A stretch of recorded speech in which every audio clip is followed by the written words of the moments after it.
Okay, today I felt compelled to talk about this, and it has been kind of this common theme that has come up in my life recently with my daughter, who is going to be 4 in about a month.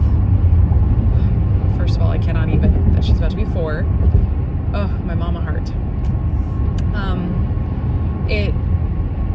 Okay, so caveat, I am not telling anyone how to parent or what the best practice is for or around food, okay? I'm a firm believer that each parent knows what's best for their kid.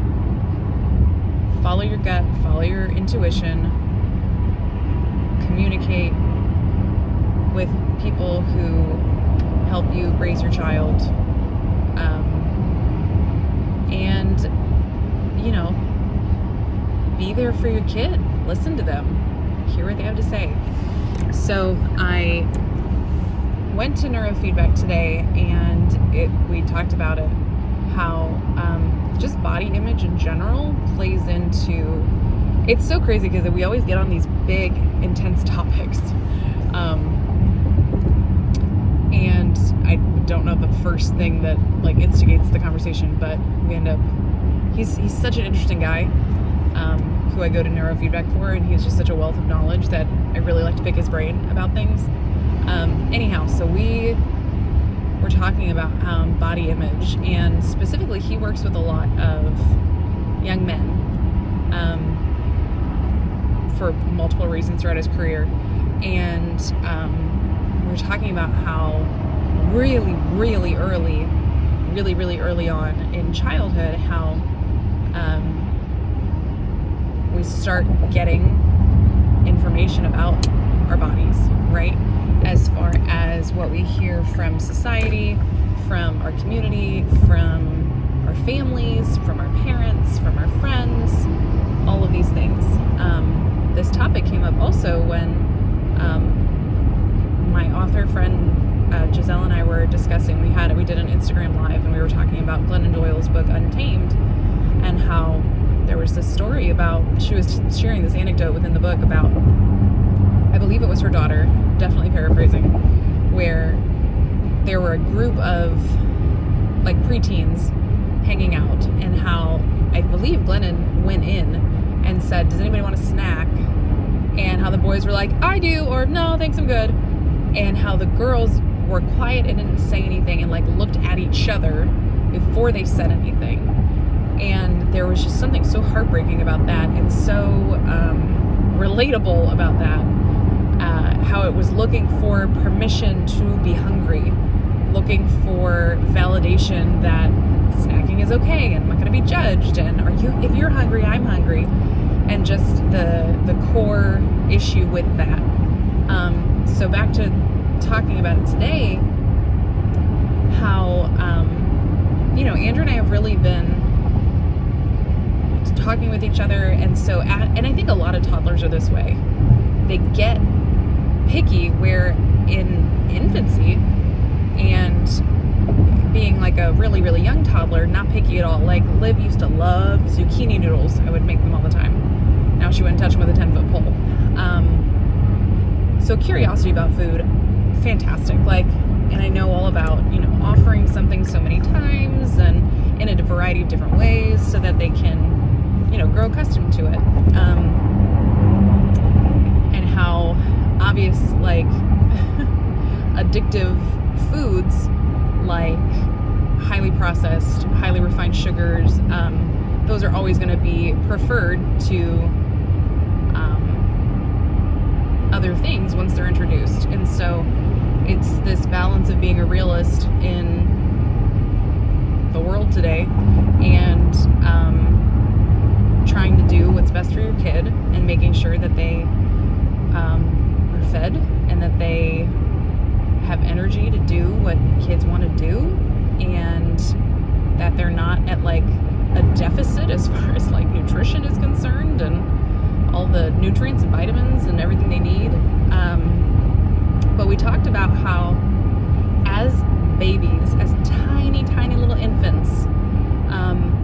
babies intuitively know how much to eat, when they're full, when they're hungry, and how we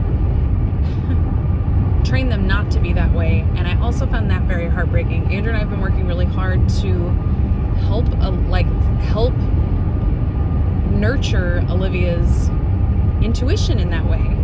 Listen to your gut.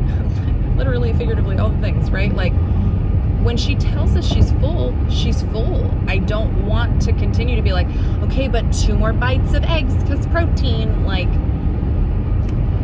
if I give her, so we've moved toward get her meal together, plate of food, and then if we're offering a dessert with that meal, give her whatever portion we would plan on serving her with her meal. She will eat what she's going to eat. Okay, and not using the dessert because this is definitely something I used to do. Be like, well, if you finish your meal, then you can have this. Like, but then when you put the sugar on a pedestal and it's this reward, like, that's a very sticky situation. That's, I think, personally how I got into a bad way of viewing food, where, well, I deserve this. It's an indulgence. Why shouldn't I have this? And and then the actual like element of refined sugar being highly, highly addictive. It's just this vicious cycle, right? So before Olivia gets those type of issues, we want to nip that in the bud and help her, and not just focusing on, this is a whole nother spiel, not just being like, you look so beautiful. For anything I ever tell her physical look wise, I was like, you are so strong. Those shoes make you look like you could run so fast. You're so strong. And just not letting everything be this like physical, my beautiful little princess. Like, yes, she's beautiful. She should know she's beautiful, but there's so many other things that are of equal, if not more importance. Like, you are so smart. I am so proud of you for counting to 20. I am to 10, like, whatever, right? So it's praising all of the elements of her. I want her to know that her looks are not the most intriguing thing about her. They are not the most important thing about her. And then that again goes back into the food scenario.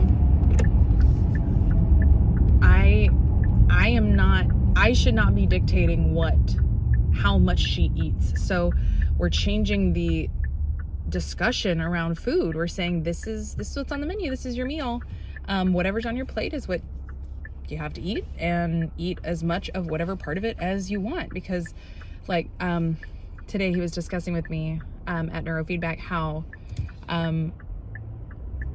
before the initiation of all the refined sugar and stuff and the addiction of that, there is, like, if really young kids were shown a variety of foods, like, their body will intuitively help them understand what they need. It's wild, like, but we train that out of ourselves at such an early age, and then come into play all of the different societal norms and things with food, and there's so much emotion around food, and I know every parent wants this. They want their kid to be healthy and happy, and realizing that one of the best things we can do for her is to help her trust herself. Like, it seems so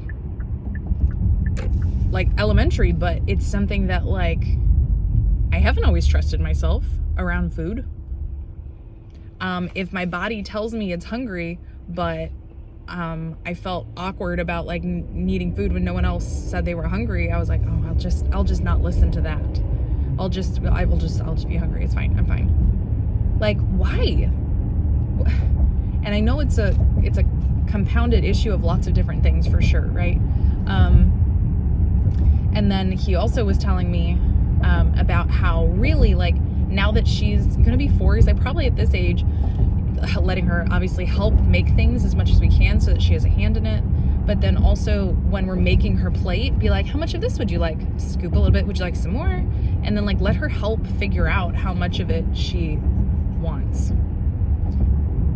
less with dessert. That's going to be something, if we're offering it, and then realizing I don't have to offer dessert with like every night at dinner. I don't have to do that. Like, sorry, cookies aren't on the menu right now.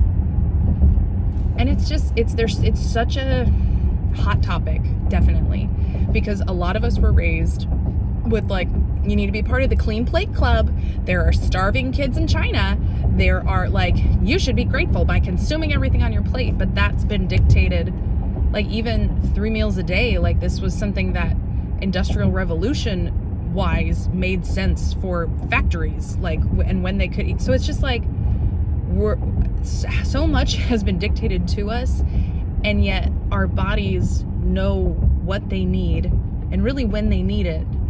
And yet we have taught ourselves not to be that way. So for me with Liv, it's talking to her about not, are you sure you're not still hungry? Do you want a few more bites? Trusting that she has slowed down and is done eating. And now she'll like push food away and be like, I'm full. My tummy says I'm full. It's like, okay, great. Good job listening to your body. Like, it's just, yeah, so realizing that that's just so huge. I want her to have that autonomy. I want her to have that power to say, I'm hungry. Here's what I would like. And I mean, obviously within reason, because again, like, sugar is very addicting. Like, I'm not going to be unrealistic and be like, kids should never have sugar. Like, it's unrealistic. If you choose to go that way, fantastic, awesome. But it's more letting her decide about other food. It's not, the amount of food she eats is not up to me. I don't need to be shoving food into her mouth, which I have literally done before, to be like, here we go, oh, yummy eggs, and like smush it in her mouth. Like, me projecting my fears and insecurities about food onto her are only gonna be a huge detriment to her in her life. I want her to not feel obligated to eat too much or too little or whatever, and just listen to her body. So if I can help teach her, listen to your body, awesome, go with that. And then not praise her for how much she eats. Like, you finished all your food, good job. Like, then there's this connotation of praise for eating a lot. And like, is that a good thing? Not if you're like stuffing yourself to a point where you feel uncomfortable and sick. Like, there's just a lot that goes into it. And just reminder that always, always, always our kids are watching us. They are listening to us. What we say and how we say it matters. And to help with our verbiage, like, our kids' worth is not wrapped up into anything in particular, specifically how much or how little they eat. I just feel really, really passionately about this, and I hope that we can raise this next generation to confidently go about in the world and see. I feel like I'm gonna cry. I want Olivia to look at magazines and Instagram posts and all of the things and know how doctored up they are, that is not reality. It is airbrushed. It is very adjusted. It is an unrealistic standard for anyone to hold anyone to. It's not a real human body anymore. It's been messed with to look like an ideal that someone else, like the bikini industry, has said that it's not real. I really hope that she can be discerning in that way, because it's really hard to not be and to think that is real, and it leads to so many issues. Yeah, I want her to feel happy and healthy in her own skin and nourish herself.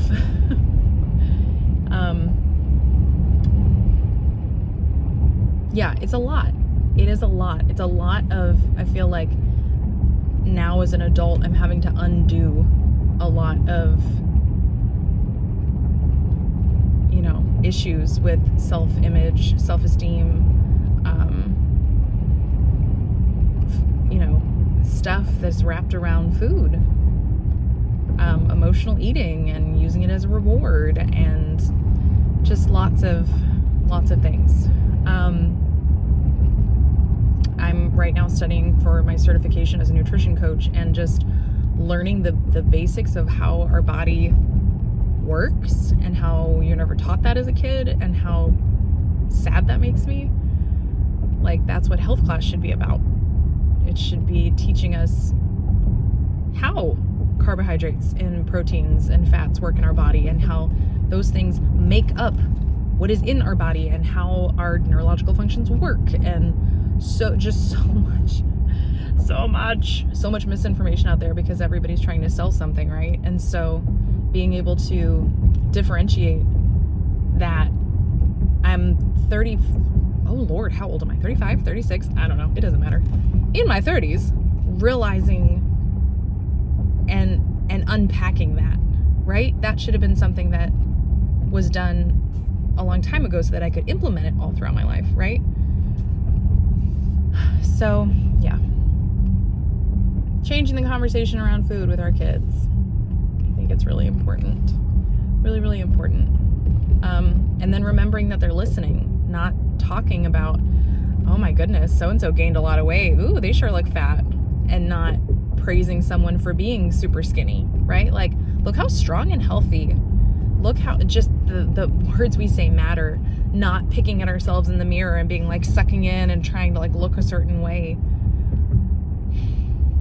They see it, they emulate it. So you gotta love yourself and talk about yourself and see yourself the way you want your baby girl to see herself. Ooh, okay. I've got a lot of emotions. Thanks for listening.